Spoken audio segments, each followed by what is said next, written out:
Hər şeydən əvvəl 1. Doğru nəfəs almalıyıq.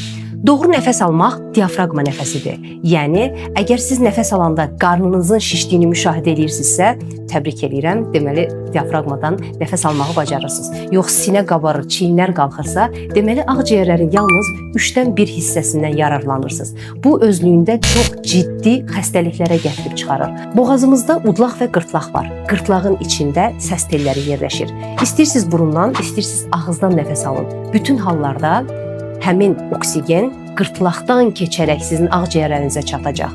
Nəfəs borusuna, bronxlara, oradan da ağciyərlərə gedəcək. Ağciyərlər diafraqmanın üstündədir. Diafraqma aşağı düşüb, qarın boşluğunda olan orqanları sıxdığı üçün ciyərlər daha çox hava qəbul edə bilir. Şar kimi daha çox şişir. Amma bir mütəxəssis kimi müşahidələrimə əsasən söyləyə bilərəm ki, hər 10 insandan 9-u doğru nəfəs almır.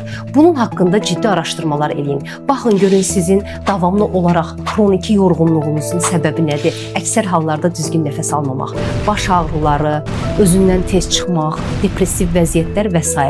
Oksigen bu qədər önəmlidir. Aldığınız nəfəs ağciyərlərinizə getdiyi kimi karbon formasında geri qayıdır. Geri qayıdarkən əgər söz söyləmək istəyirsinizsə, yenə də qırtlaqdan keçəcək və qırtlağın içində yerləşən səs telləri yaxınlaşaraq titrəməyə başlayacaq. Onların ortasında bir yarıq əmələ gəlir. Geriyə üfürdüyünüz hava o yarığın içindən keçərkən tellər titrəyir və hansı sözü söyləmək istəyirsinizsə, səs telləri tərəfindən ağız boşluğuna atılır.